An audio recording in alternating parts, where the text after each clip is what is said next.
Welcome to the June 2023 edition of our HR Focus, your source for news on HR trends and federal, state, and local legislative updates. The content in this news update should not be considered legal advice. Before acting on these legislative updates, employers may need to seek the advice of an employment and labor attorney. Our topic of the month is the ending of Form I-9 flexibilities. The end date for the COVID-19 related I-9 verification is scheduled for July 31st. The U.S. Citizenship and Immigration Services has announced that the deadline is firm, and employers that were taking advantage of the flexibility will have until August 30th to complete in-person verifications of employment documents that were only inspected virtually. Employers who have not begun to determine which documents need to be verified in person should begin to gather this information and determine who will serve as their authorized representative. If needed, employers can have different authorized representatives for different regions.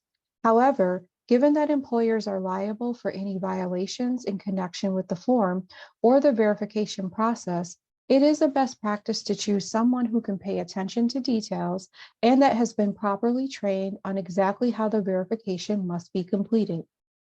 Employers may also use a law firm, notary, or other third party. The agency has provided a very useful set of FAQs, as well as instructions on how to notate the Form I-9 when completing the in-person inspection.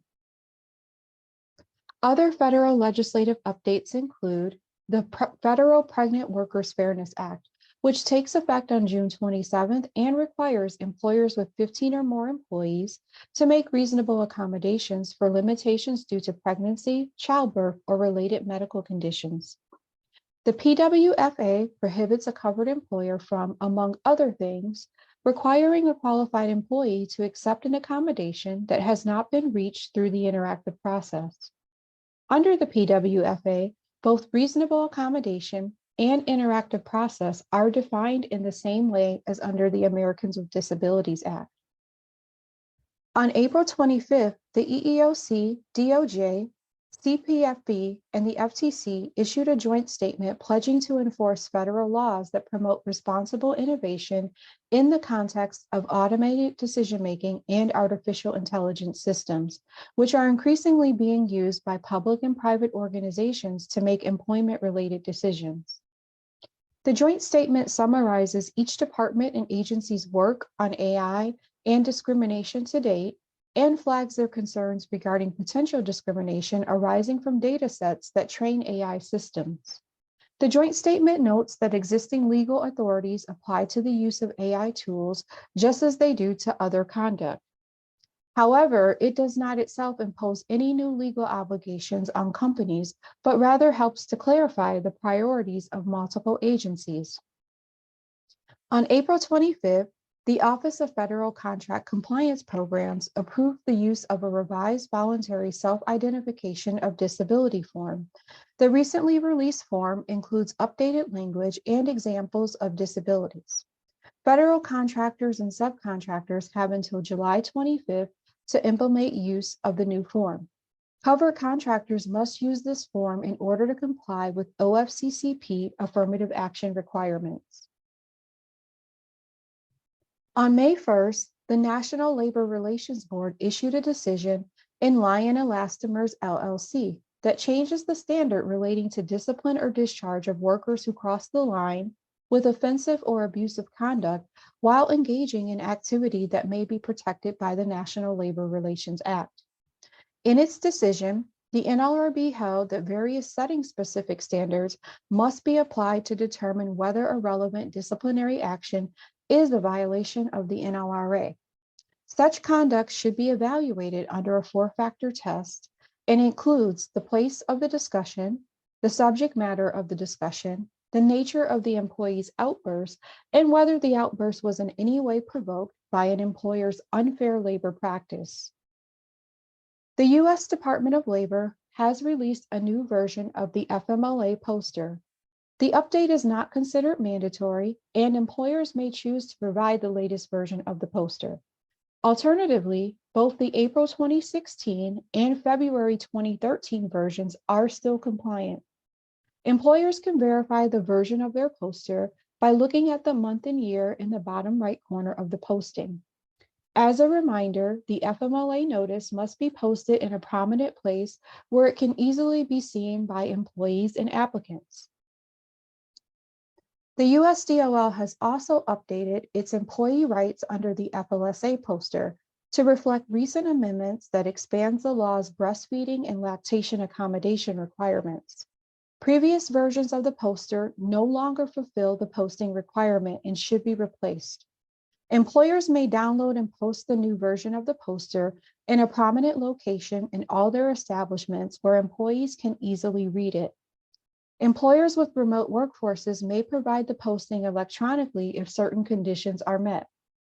As a reminder, employers in New York must make federal and state posters available electronically, either on their website or via email, regardless of whether they have remote workforces.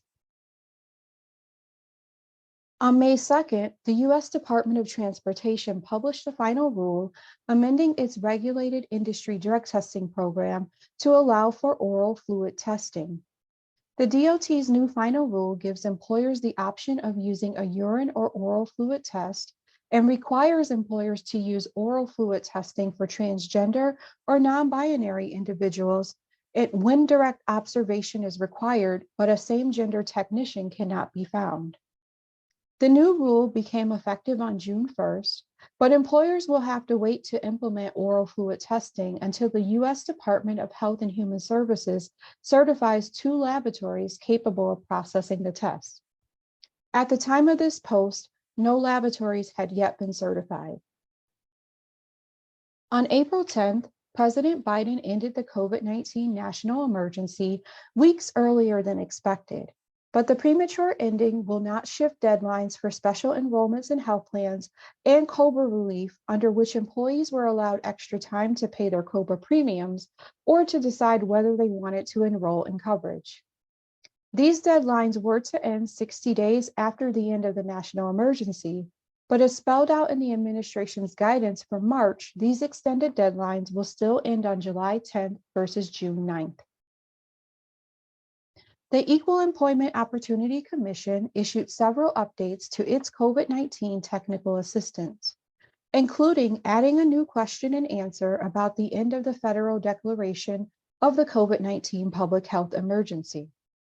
In addition, the guidance advises that the end of the public health emergency does not mean employers can automatically terminate reasonable accommodations that were provided to pandemic relief circumstances.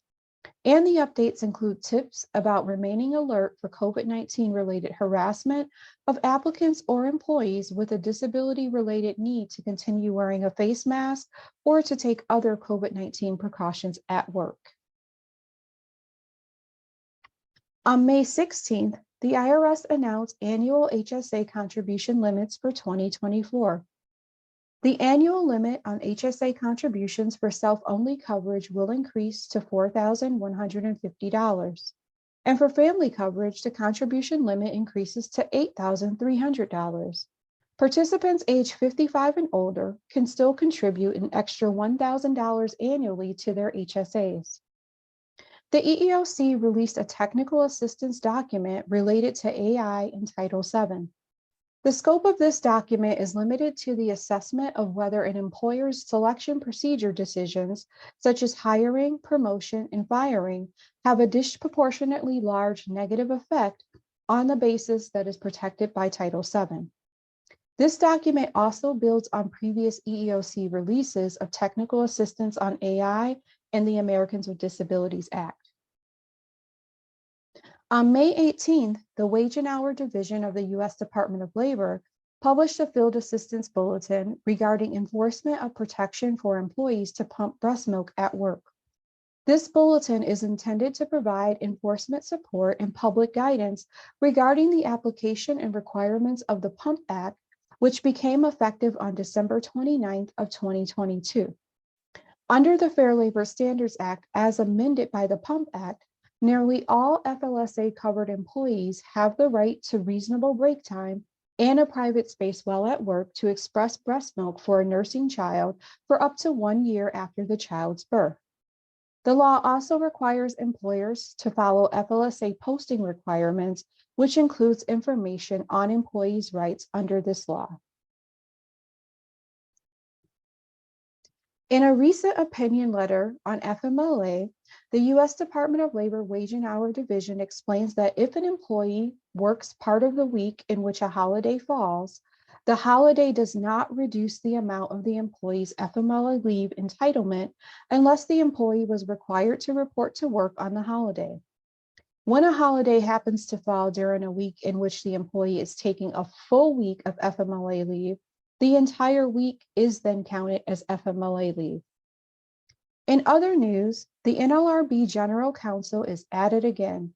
The GC has issued a memo on May 30th, which asserts that certain non-compete provisions in employment contracts and severance agreements violate the National Labor Relations Act. Recall that the GC previously issued controversial enforcement involving invalidating confidentiality, non-disparagement provisions in severance agreements. This recent memo contends that overbroad non-compete agreements violate the Act when employees could reasonably construe the provisions to deny them the ability to quit or change their jobs by limiting access to other employment.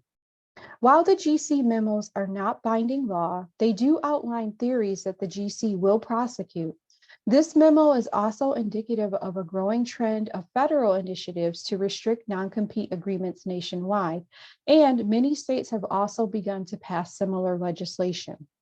Next up are state legislative updates. The Colorado Family Private Insurance Marketplace is now open, and the state has approved the first two private insurance carriers, which are Standard Insurance Company and Shelter Point Life Insurance Company, and they are now visible in the private plan application within the My Family Plus employer portal.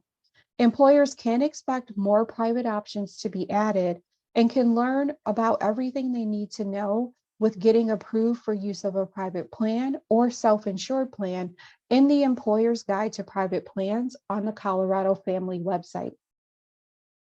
As of July 1st, a new Florida law will require private employers with 25 or more employees to use the federal E-Verify system to check the immigration status of their workers.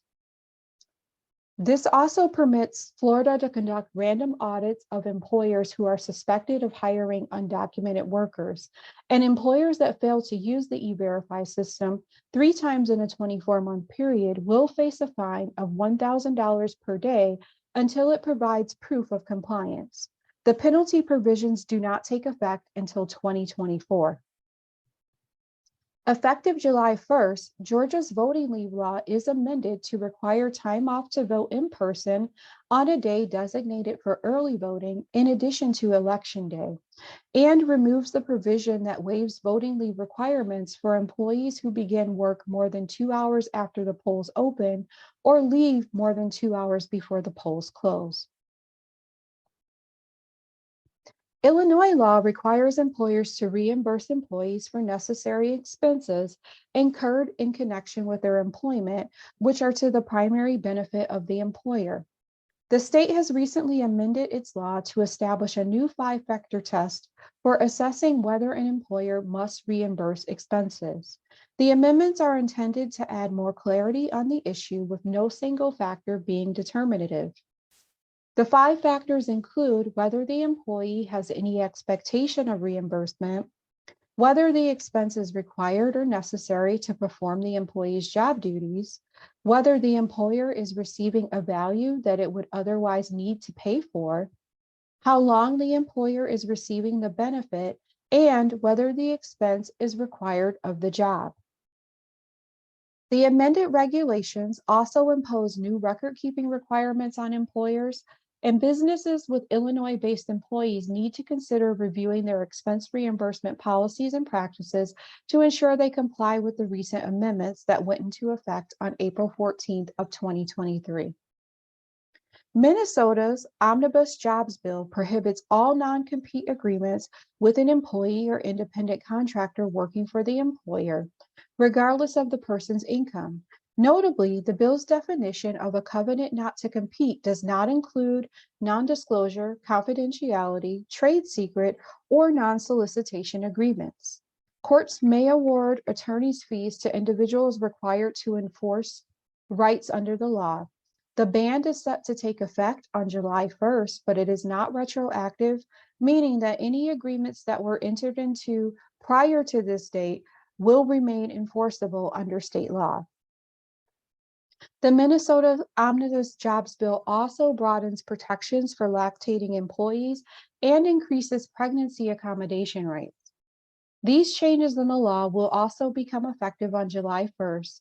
Specific to lactation accommodation, the changes in the law remove the accommodation 12-month time period following the child's birth, such that the need to provide reasonable breaks to express milk will no longer be time-bound, and it also removes the provisions that previously permitted employers to deny breaks if doing so would unduly disrupt operations.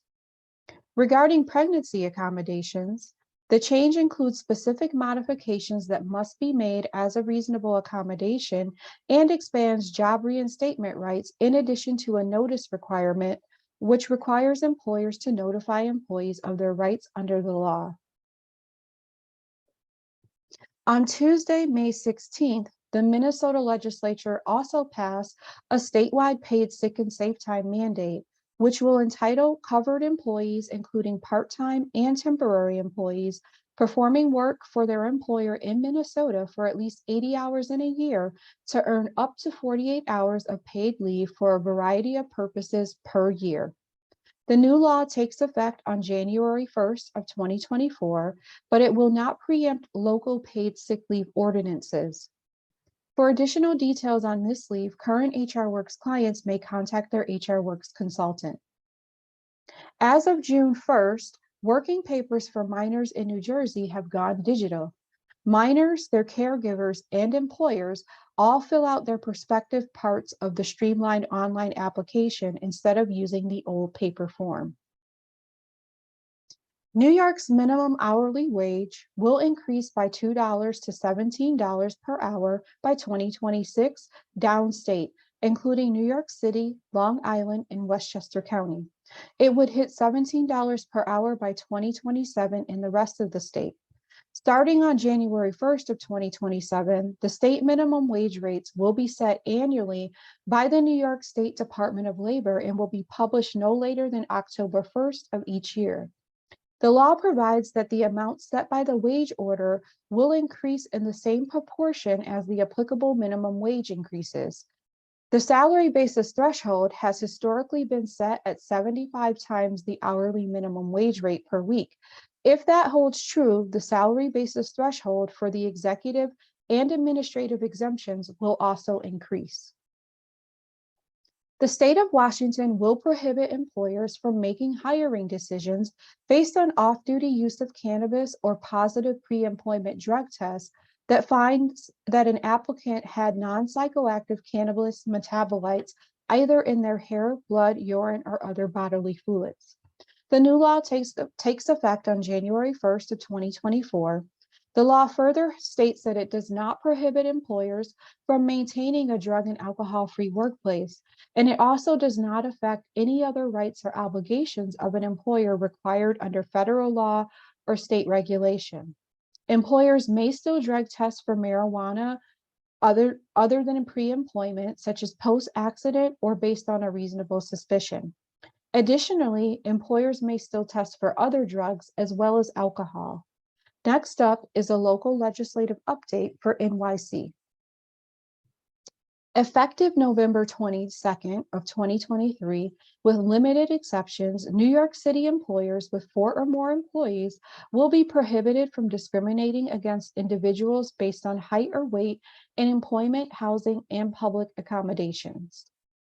Covered entities under this law would have an affirmative defense that their actions are based on a person's height or weight were reasonably necessary for normal operations, provided that they can show that requirement is job-related and consistent with business necessity. And now, a did you know moment related to New York paid family leave and E-Verify.